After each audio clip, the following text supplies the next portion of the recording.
Welcome back to the Unlimited Podcast. Today we have an extremely special guest.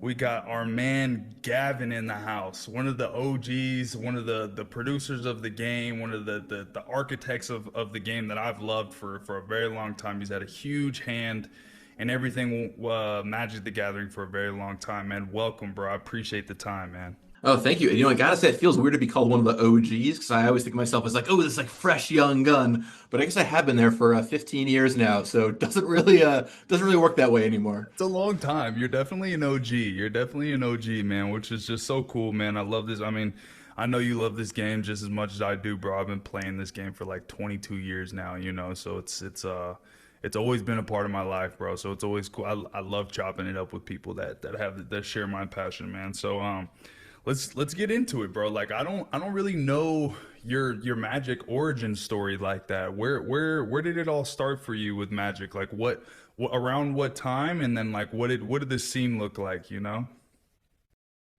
Yeah, so I started playing 25 years ago in 2001. In January 2001, I was at a Wizards of the Coast game store. Those used to exist all the way back in the day, and I was there with my mom and the lady behind the counter was like, "Hey, your kid seems like he really likes games. He might want to try this Magic thing." And my mom was like, "Hey, Gavin, you think you'd want to try this?"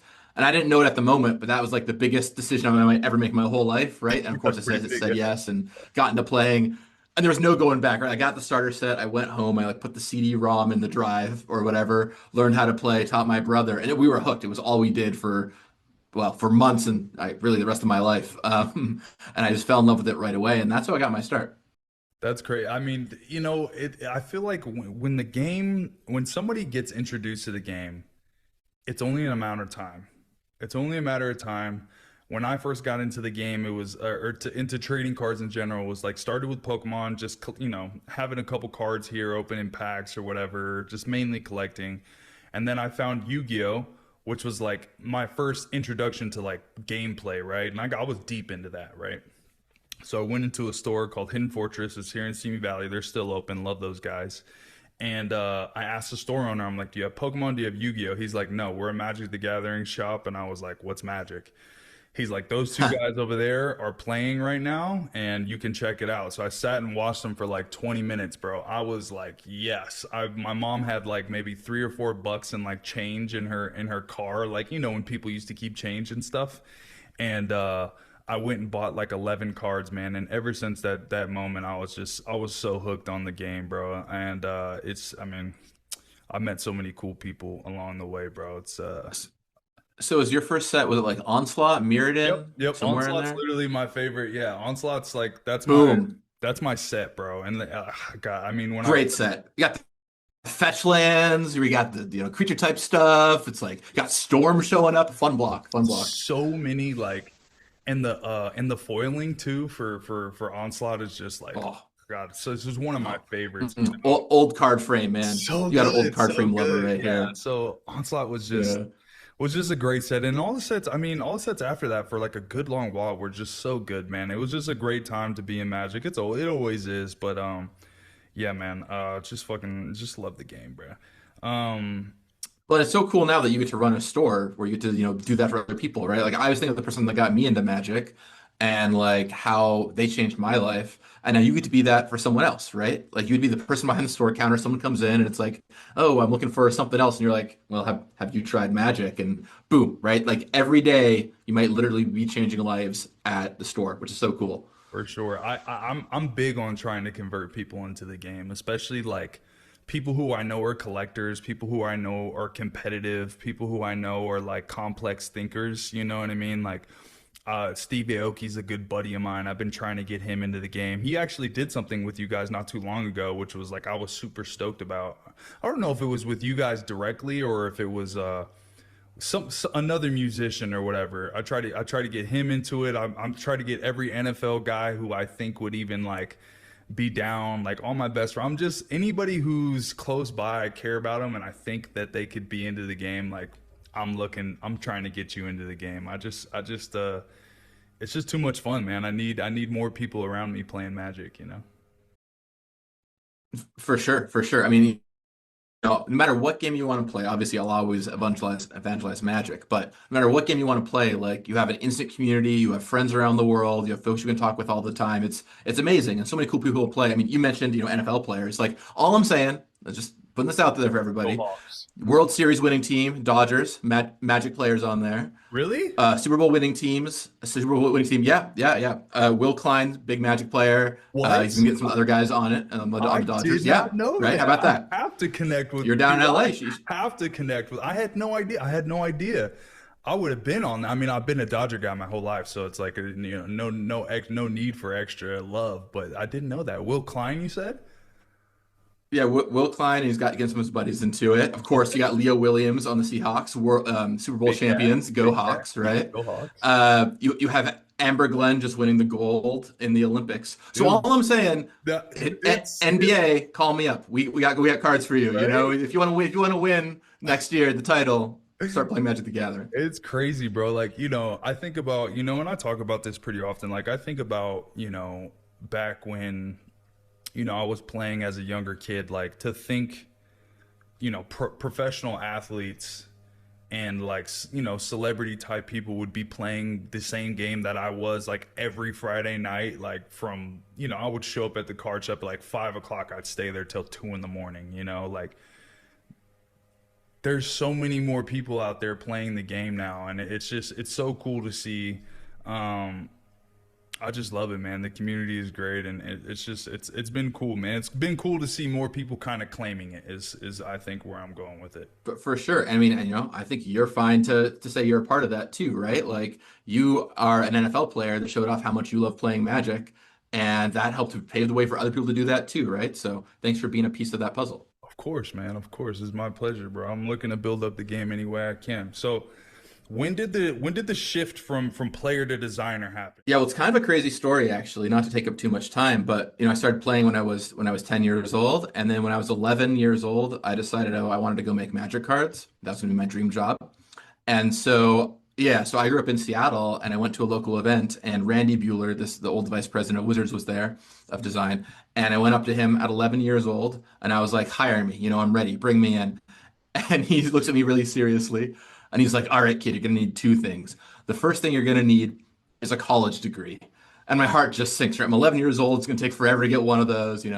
But the second thing he says is that you should be really good at Magic because we like to bring people in who know Magic really well. And I was like, college degree, I mean, that's gonna take forever, but pro Magic player, anybody could do that.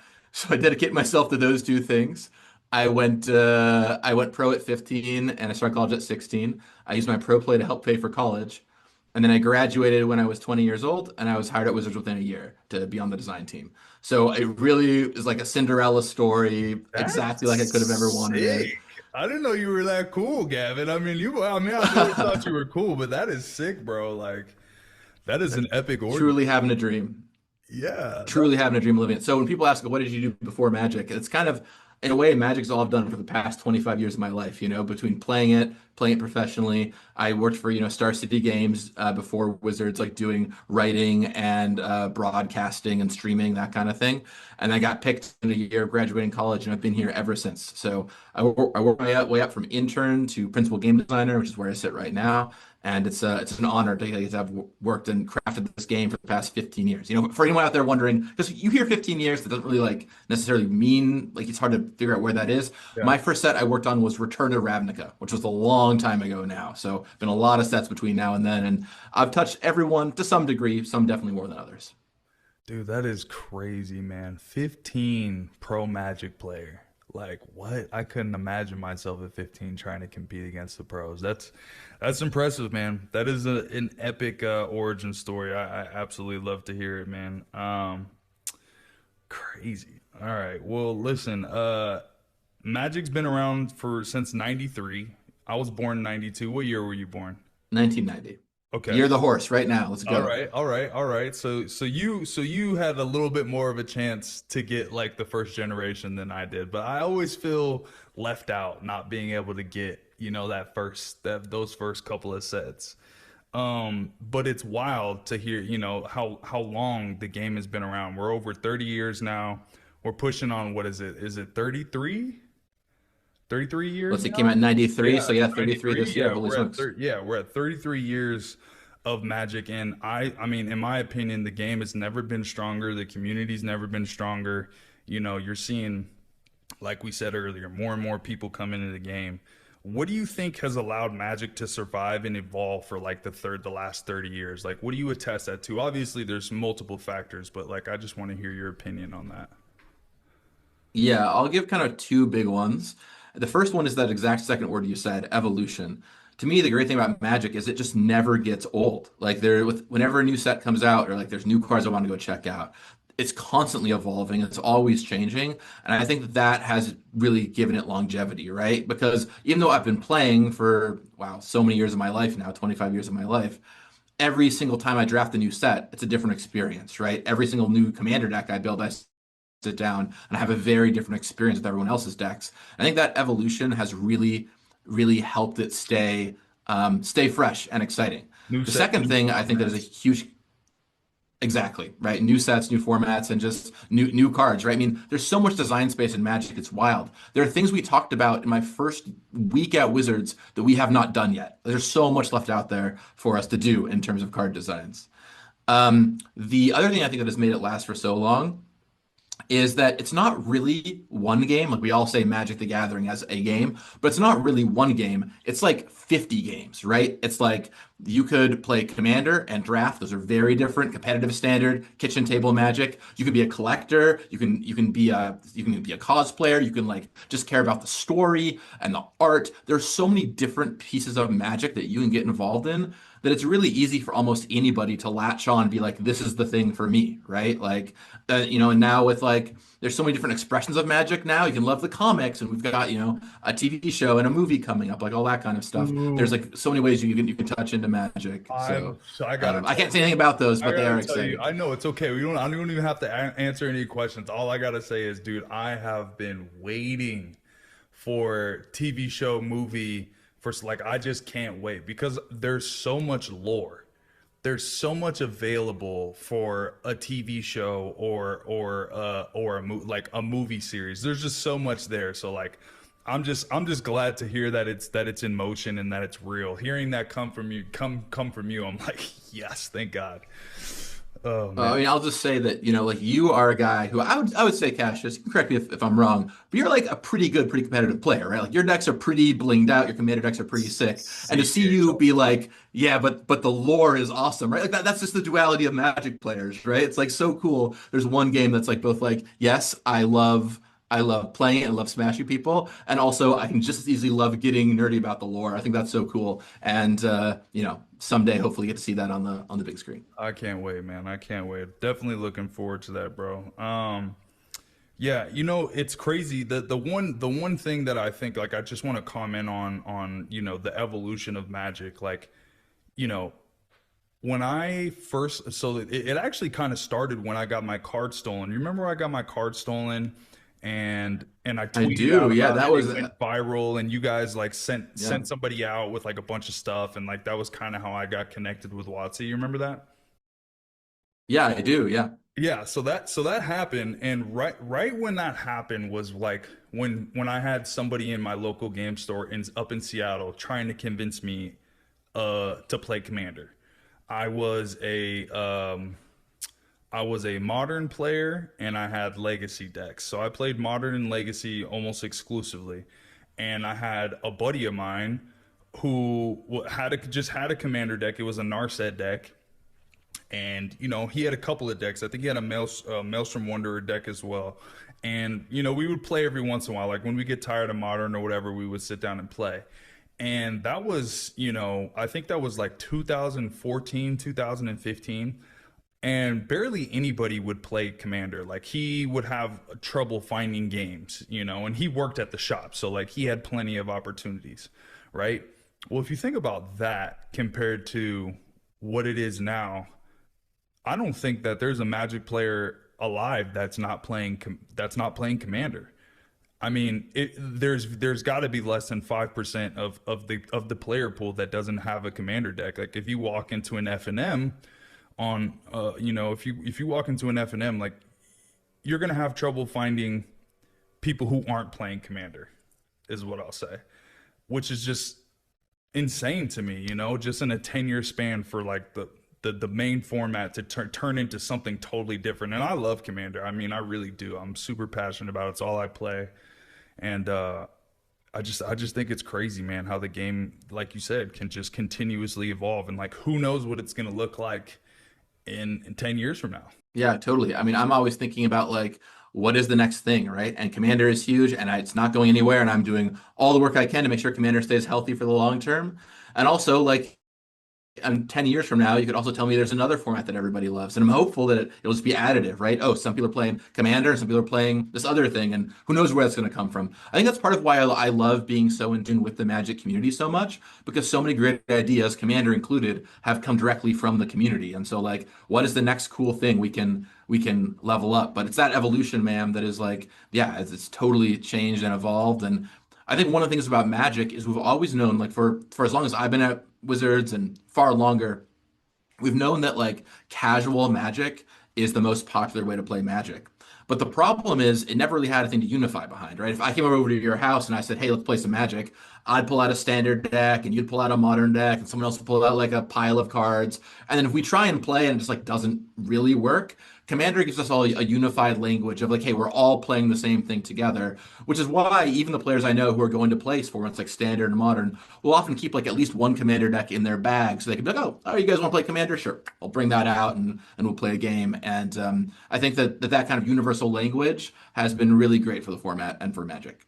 And it's so versatile, like the game of Commander is like format of Commander is just so versatile because there's so many like creatures to build your deck around, and it just makes like the meta is so vast. Even in CEDH, like there are decks that come out and win that are not your typical. Like there's constantly there's new stuff coming in very consistently. Like I pay the most attention to CEDH, but I just think even in a casual format, like dude, Ninja Turtles are coming out, and like I am so excited, bro. Like we went, I got to go to the game nights over at game nights headquarters and test out some of the new product, and I was like, dude, this is gonna be an amazing set for like casual players, people who want to swing with creatures and do like big like interactive things. Like I thought it was just, I thought it's amazing, Dude, the game just continuously evolves, bro. It's just it's crazy. But speaking, earlier you spoke about keeping the game healthy and investing into that. I know you just did a big long interview with our boy Ben Bateman. Shout outs to Ben Bateman, love that guy. About the ban list and like all the updates that just kind of happened. Biorhythm comes back, which is sick. I love that. One of the questions that I had for you about the ban list was, do you foresee a future, and is this something that WotC is considering, of having CEDH having its own ban list? Yeah, so this is the thing I've thought about a lot and been asked about a lot. And I'll tell you my straight up honest perspective on this, Yeah, please. which is I want to do what CDH players want, because CDH it uses the rules of Commander and it plays Commander, but ultimately it is a very different vibe than what a normal casual Commander game is for a lot of people, right? If you sit down at your kitchen table just to play some casual Commander, CDH is a very different environment than what you're dealing with there. There's a whole meta game. You're looking at deck lists. You're tuning to win as fast as possible. Not saying there aren't still elements of politics and things like that come into play, but it's a lot different than, say, the pre-con experience that we're designing. Historically, yeah, it's just a little different, Yeah, Historically, what I and many others have heard from the CDH crowd is that they don't want it to split off. Like they want it to remain a part of Commander and follow the rules of Commander. If that tune changes, I'm more than happy to investigate doing something like that. So if you're a CDH player out there and you're watching this and you're like, yeah, we would love to split CDH and have its own format, its own ban list and everything, like let me know. Drop that in the comments. I'd love to read through and see what people have to say. I've seen in the past, I've not seen a lot about that. I have seen a little bit more in like the past few months as CDH has continued to grow. yeah. It's still worth saying that CDH is like a very small portion of the overall Commander player base. Agree with But, it's still like Commander is huge. So even a super small portion of the Commander player base is still a giant portion of players. So Yeah. like I would love to hear from all y'all what you think about that. What do you think? I do listen, first off, I would love to hear what everybody thinks as well, because in my circles it seems to be more leaning towards like CEDH having its own ban list. Just because I feel like a lot of the bans that have happened are because it takes away from the fun of the game. When you're playing competitive, it's not about the fun. It's the fun is winning, when you're in a competitive atmosphere. So for the people who I deal with, like my friend group, my play group, I've heard a lot more of like they would like, a CDH ban list would make a lot of sense. Um but I am curious to hear, what other people think. I know I don't think casual players care to comment on it because casual players just don't care about CEDH that much. You know what I mean? I think they even just dislike it because like if you're playing casual commander, like seeing a CDH deck is like the worst thing ever. It's just guaranteed to ruin the game for everybody. If you're trying to play like casual. Personally, I feel. One of the things, or Go go ahead. ahead. No, no, no, please. No, I was just say one of the things that I love about Magic and about Commander, once again, is there's so many different kinds of ways of playing, right? And the fact that Commander has so many different ways of playing is awesome. I love that you can play the most casual deck you could possibly imagine, built around, some wild creature type, and also have super powerful deck that can win on turn three. The challenge is just that, Commander has become this one size fits all kind of thing for a lot of people. And how do you get them to play against each other in the right places where designations like CDH and brackets and things are meant to help out a lot. So Bracket actually it, did help a it's lot more it's than tricky. people gave it credit, man. I gotta give you guys credit for the bracket system. I think obviously it's early on in the development of the bracket system, but I do think it has helped people figure out what level of deck that they were playing so that when you sit down to play a game, like you can really coordinate it better. A lot of people just brought up like the rule zero thing, which I still think is obviously a part of it, but the bracket system did make it like easy. Like if you're playing bracket 4, then you should probably play up to the CEDH table. But if you're playing like bracket 3 and below, then those people can kind of play together and not have too many issues. And I really do think it has helped people like find more ways to get to the right table. I think that's kind of like what you've got to figure out. Like if you're going to an F&M, you just got to sit down at the right table to make sure you have a good time. Totally. I mean, I think one of the biggest things I was hoping for, I knew no system would be perfect, but me and the format panel, we just wanted to create like more terms and things you can say just to like Mm, get you in the right direction. Because before you didn't have any tools to yeah. talk about it, and now at least you got something, right? Yes. One thing I'm curious about, Cassius, let's imagine, I think it's just a fun hypothetical to walk down Yeah. the path of. Let's Please. imagine a world where the ban list got split, right? And there's a CDH ban list. I'm curious, in your opinion, as someone who plays a lot of CDH, which cards would remain on that ban list and which cards, I guess, just what would you have banned? Like what probably keep the Power Nine ban, something like that. But I'm curious, what cards would you keep on there? I think the Power Nine would probably have to stay banned. I think Ancestral Recall's definitely got to stay banned. I think Time Walk is not as OP as the other ones. I think Black Lotus, that three available mana, like for anything turn one, is way too powerful. Um, so I think if I could say one card could possibly come off of that's on the in the Power Nine, I would say Time Walk would be the one where I'd like consider it. But even still, probably a no. The things that I think would definitely stay on there, Talarian Academy. As much as it pains me to say that, like I love that card so much, but I think art like there's just too much fast artifact stuff that you can do there. I think it just makes turn one a little bit too much. Um, I think Hull Breacher could come off. Like I think a lot of stuff could come off. I don't know. Oh yeah, for sure. Yeah, and I think some of the bigger creatures could definitely come off because, like in CEDH, like you're really not going to see a whole lot of those things, and very few people play monocolored decks, so like Iona's not going to be a problem, and Grizzlebrand, I think Grizzlebrand could make its way into CEDH, but I don't think I don't think it's too OP, you know.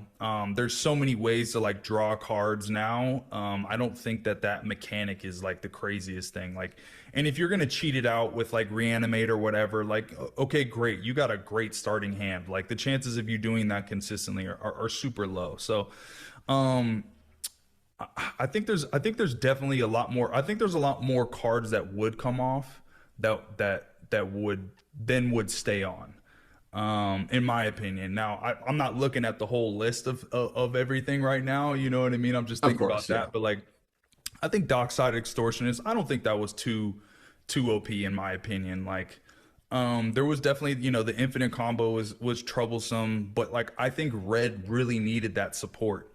You know, I think a lot of the red decks, you know, that were a part of like the meta at the time, like suffered. You know, Jeweled Lotus made it to where you could play, you know, high cost commanders as, you know, in CEDH, and now it's kind of become less of that, you know. So I definitely think Power Nine would still probably be too powerful, but I think a lot of that stuff would come off. Primeval Titan definitely has to come off, because it's creature removal and you know, it costs a lot. Like it's if they were separated, it would make sense. You know, I think that the ban list in its current state is perfect for the casual player because it does take away a lot of those cards, like those not fun cards, you know. So yeah, I mean that's the way I feel about it. You know what I mean? I am so curious to think like to hear like I haven't had this discussion enough with people like what they think.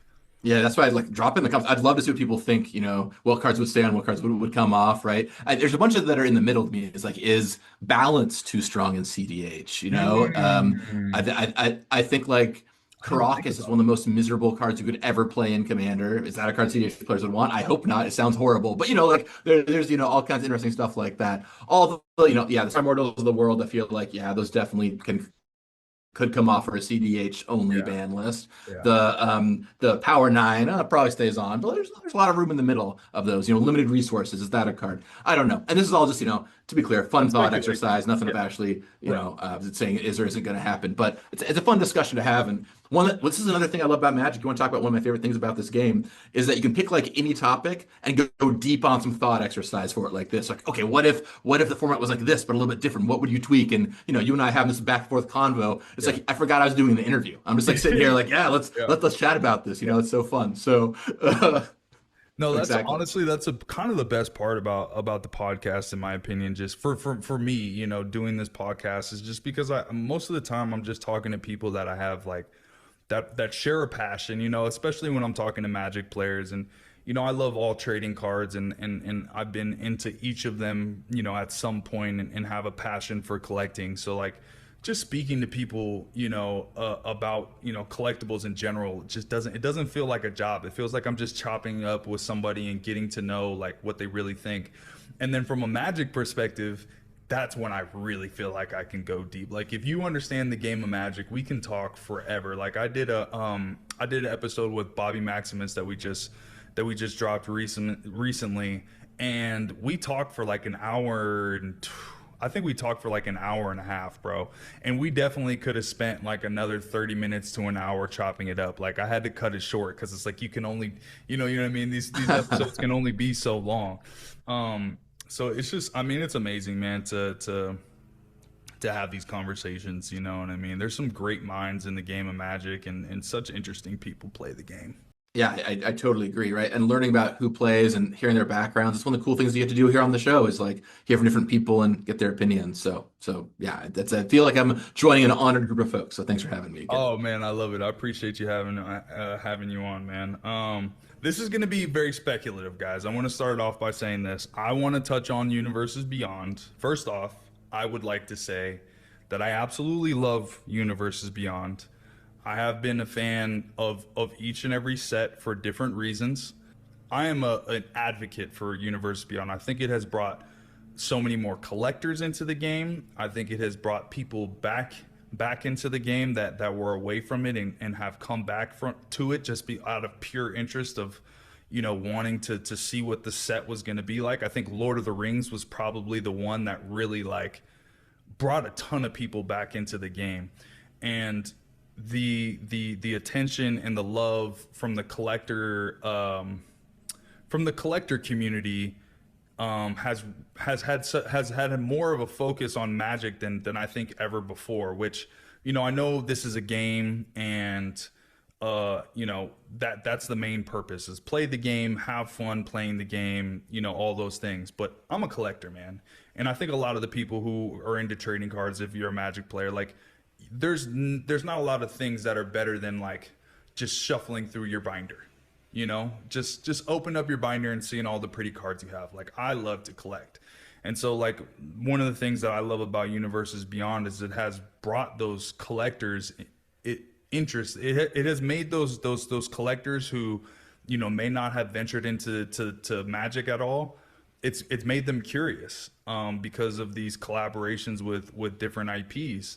And I just think, that in combination with like the serialized cards, I absolutely love, and all of the new rare treatments, the Soul Stone and the one, like all of these things, the collectability side, the way that Magic is developing, I absolutely love it. I fully support it.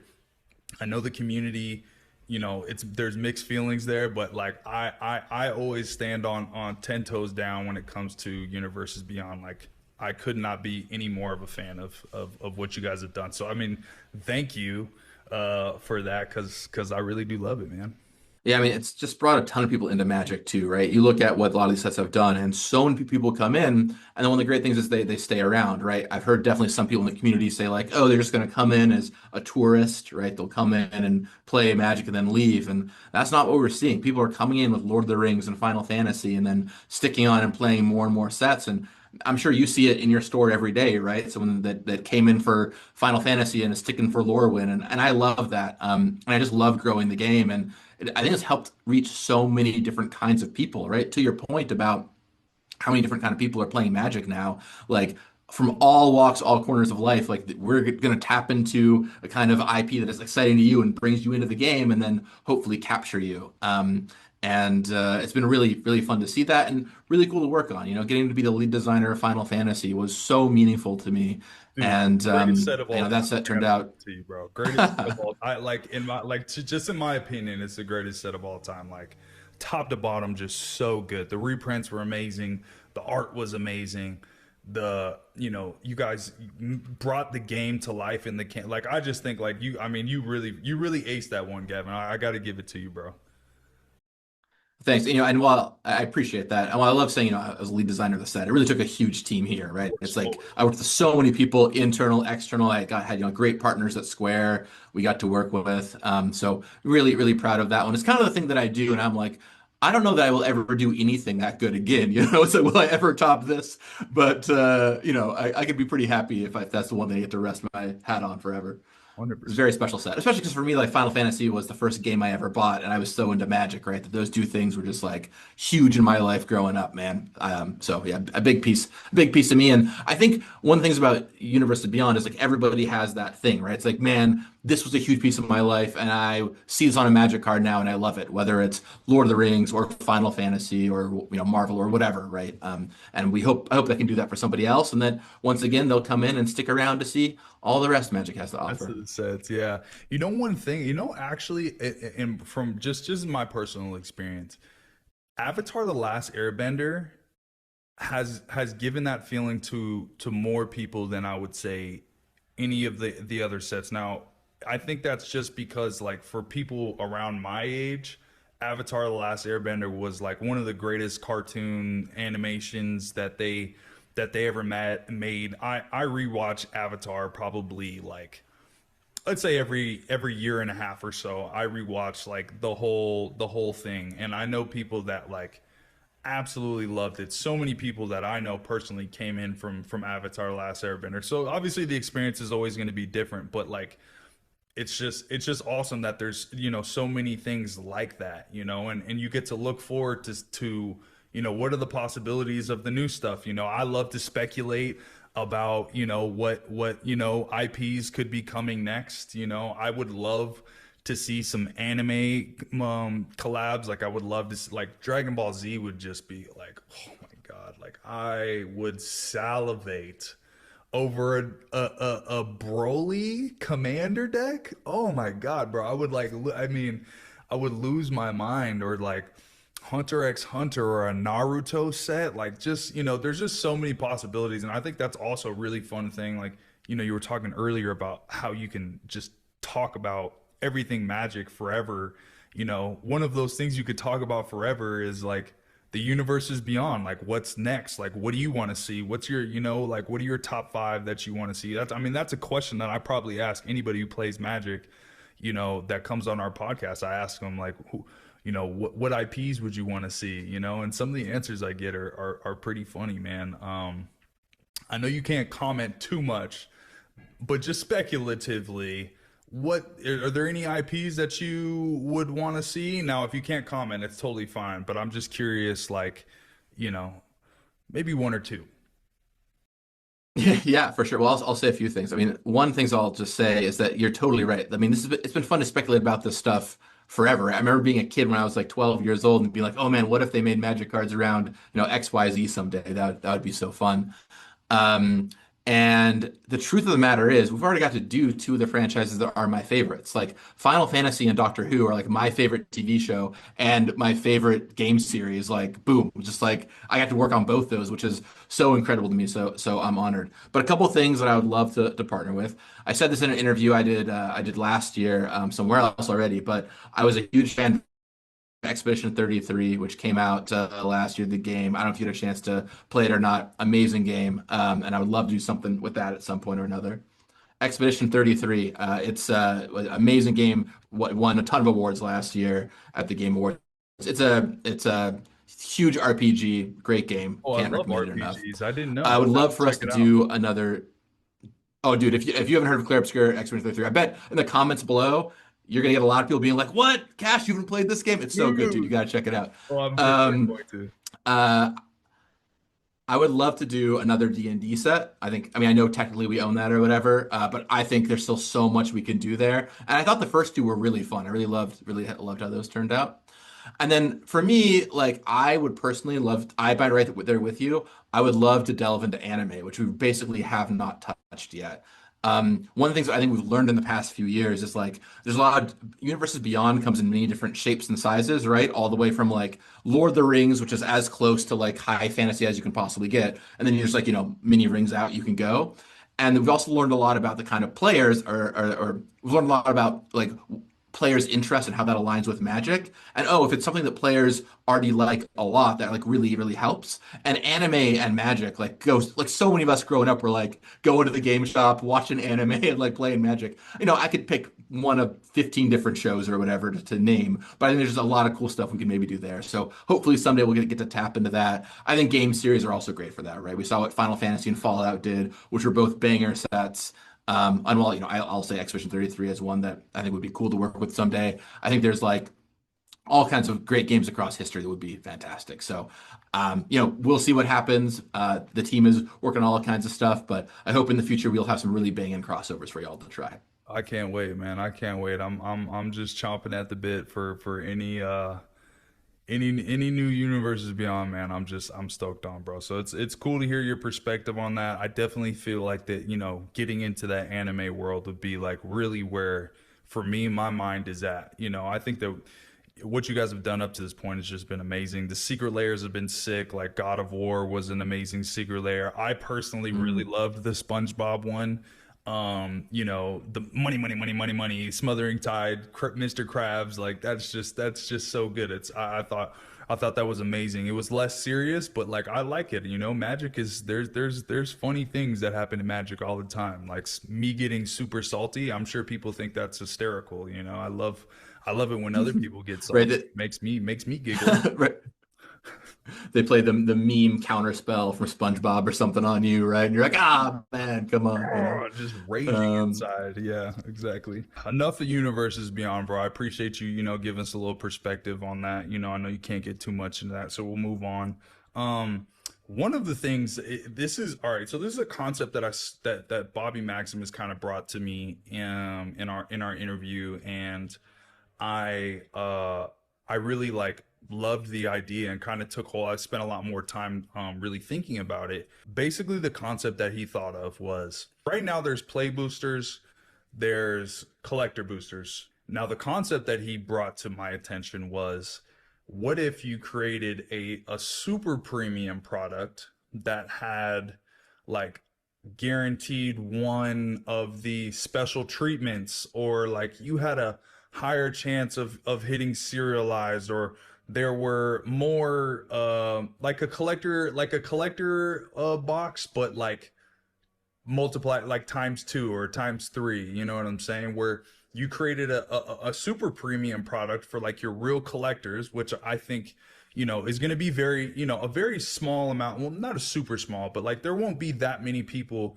that will be super stoked on that because so many people are focused on the gameplay. But there's definitely a lot of people that love that stuff. All my friends are very similar to me in that sense. Like they want the max rarity stuff. They like shiny things. If you had that super premium set, right? Then you had collectors, and then you have play boosters.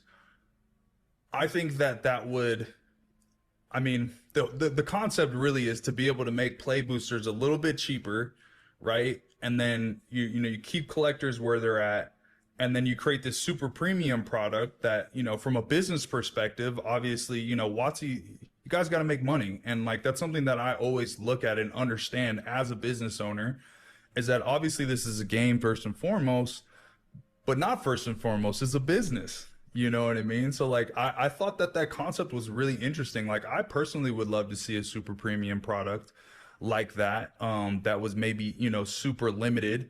I don't know. I don't know if you can comment. I just figured I'd bring it up, see what you thought. Yeah, no, it's interesting. I'll call it like the super collector booster. I don't have a better name for it, but we'll just call it that, right? We've dabbled a few times with like the super high end thing. Like there was Mythic Edition was a thing we ran a couple times. Like various Commander collection back in the day. Like, wow, this is just like a single thing that's really pricey. Yeah, I don't work on like the collectability team, so like I don't have deep of insights into that, but I can say is like we've seen the collector market just grow for Magic so much, right? Like in the past few years with all the cool treatments and everything that we're rolling out, there's a lot of ways to collect Magic cards, and I could see us trying more stuff like that in the future. I think the important thing is like there a collector booster feels attainable for people, right? It feels like attainable for someone coming in. Like a person might buy like a bunch of play boosters and like one collector booster or two collector booster, just like something a little fun like that. Making something that feels like really unattainable might create some feel bads, which I would have to think more about. I'm just hearing the idea now, so I'm kind of going through my process for the first time. But I could imagine there's something fun there with like, yeah, a limited run, only there's like one special treatment you only get there. It's like super premium, sort of like what we did with Lord of the Rings Holiday, right? There was like those are Yes, pretty hard to get your yes. hands on. Yeah, yeah, yeah. Something like this, something very similar to that, obviously I haven't spent a ton of time on it, and this would be a concept that, like somebody who gets paid to figure it out would be, would figure it out. But I just, for me, it's like I thought about it from a business perspective of, if you created a super premium product that could generate more revenue for the company, then that would allow you to make, play boosters a little bit cheaper, so that the accessibility of the game, like if you want a copy of a card, like you can go get it. And that's kind of where my mind was at, was just like, trying to solve both issues, right? Like ultimately WotC has to make more money because it's a company, but you also want to keep, the players happy because it's a game and it's a community based thing. So, accessibility is probably the number one thing that, you know, um, in my content, what people, typically complain about is just, you know, more of the cards, more of it. Like I need, I want to play this card, but it costs $50. Dude, I get it. If a base set card, or like the lowest rarity of a card costs $50, that's tough. You know what I mean? And like I totally believe in reprints. I'm not one of those people that thinks that you should not reprint things. I think you should. It's a game first and foremost. But when you create you create the collector side of things, then you get that too. You get those rarer things, like if you really want to chase and collect, and you know what I mean. So you get a little bit of balance. That's kind of where I was going with it. That was my mindset. No, for sure. That's super interesting. I wonder what our collectability team is cooking on right now. I'll think about this and maybe even, mention that at some point. I'll say for me that like it's really interesting. Collectability has grown and grown and grown. We have a whole like group at Wizards dedicated to collectability now. One of the things that I really love is because that group exists and has grown so much, I get to really just focus on like making awesome sets and awesome individual cards. Because at the end of the day, that's what I care about. I'm like, I want this game to be awesome to play. I want formats to be balanced. I want Commander's cards to be sick. I want every set to have like cool stuff to go get your hands on. And then all these awesome treatments, like collectability will show them to me, and I'm like, those look sick. Like that's awesome. I love that those exist. But I'm really focused on what I would call, the play booster experience of like how are you drafting this thing. So I think like it's funny that even my perspective lends itself to like I just think about it like the game design, right? But there's so many different elements of that and how it goes down. That's an interesting pitch, and one I'll keep in mind. Yeah, I love it. I love it. I love it. Well, we're headed towards the end of the podcast here, man. We talked about so many things. It's always amazing talking to you, bro. Like, it's always a good time, bro. You're such an amazing dude. People in the community really love you, man. So I really appreciate you taking the time to come on the podcast. Again, guys, this is the Unlimited Podcast. If you're a fan of the show, if you like what we're doing here, and you want to have more people come onto the show, like, subscribe, comment, show love. Check out Cash Cards Unlimited. You can follow us on on TikTok, Instagram, all the social medias, and just show us your support if you guys love the show. I have a lot of fun making these podcasts, just talking to people, and just talking about trading cards. So again, bro, really appreciate you coming on. We like to end each podcast with rapid fire questions. So it's just 5 rapid fire questions. Fun.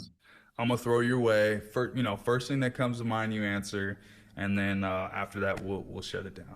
Sounds great. And I'll just say out there, not to just shamelessly plug, but also go check out the store in person, right? Don't just follow on social media, great, but hop on into the store and check it out if you're down there. Like it's come to go play some games. Come to Woodland Hills. Come check out the store.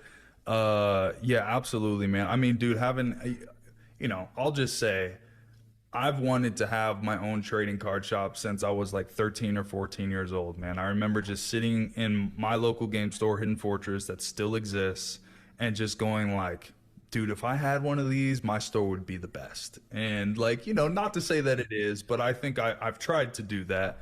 And it's just like a dream come true to be able to, to have a trading card shop, have multiple trading card shops, build a business, and be able to talk about a game that I love, and make a living doing it. So I'm super grateful in that sense, and thank you for reminding me. Come to the store as well. It feels like everything's online nowadays, so it's just like I know everyone talks about the online stuff, and I get it. You got to advertise and everything that way, but like, man, playing in person at a game store is just the best. Like, game stores are the lifeblood of our game.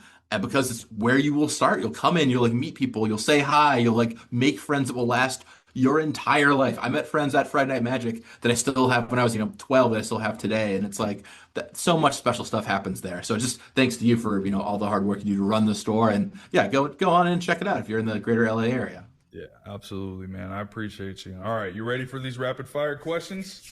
Yeah, fire hit me. Let's do it. Okay, Commander or competitive? Oh, so hard. I'm gonna say competitive for me personally, but obviously I love them both deeply. Yes. Okay. Fair enough. Fair enough. Sealed? My favorite thing, by the way, not to just make it longer. Nope. My favorite thing to do is competitive draft. I just love drafting so much. Ooh. Cube draft especially. Give me those high-powered cards in like a draft environment. Yeah. It's my favorite. My favorite way to play. I think that's something I can get into. Draft has been tough for me. I don't think I ever really had a group that I drafted with that, like, I don't know. I just haven't had that draft experience to get me really into it, but I could definitely see like a draft cube with some high power stuff that like I could get behind. I could. You'll have to give me some tips. You have to bring your cube one day. We'll have to get some draft games in or something. Pick Black Lotus, strong tip in Vintage Cube. That's my strong recommendation. So that's a good. I mean, people probably aren't expecting me to say competitive because I'm known as the Commander guy, and I do love Commander, but never forget I had like a whole pro background first, and I miss it, So Yeah, no, of course, of course. Oh yeah, because now that you're working for Watson, you can't play competitively anymore. Yeah, it'd be a little unfair for me to go play in big tournaments, you Probably, know. probably just a little bit. Yeah. Okay. Next question: sealed or singles? I love Kraken boosters. You know, Kraken boosters is just so fun. You never know what you're gonna get. I've been doing this like goofy series where I crack a pack open every day, Yeah. and it's just so fun to like see what's inside. So I love opening up packs. I totally agree, bro. I totally agree. I love opening packs, and I know that it's less efficient to open up, a full case so that you can get like the 5 cards that you want, but that's how I prefer to do it. Okay. We're gonna avoid that question because I think that gets into, yeah. Never mind. We'll X that out. We actually only have 4 questions for you. So ban fast or let the meta adapt. Ooh, I'm a big fan of, well, the truth of the matter is I'm probably in the middle somewhere on this. Okay. But of the two, I really like to let the meta adapt. If a card is really clearly too strong, we'll say like Nadu I as a do. situation, I love just like get that out of there. We don't want this around. But in general, like I think people often call the ban before they've had time to like work through all the iterations and try to find answers. Now, the metagame does evolve faster now than it ever has before with online tools and people talking. You know, like so many games are played the day a set releases, way more than we could ever possibly play internally on stuff like Magic Arena. But still, I love giving folks time to try stuff out before having to pull the ban trigger too early. But there is somewhere in the middle there that I probably sit on. I think that's good. I think that's healthy for sure. Um, I think you answered this question before, but physical or digital?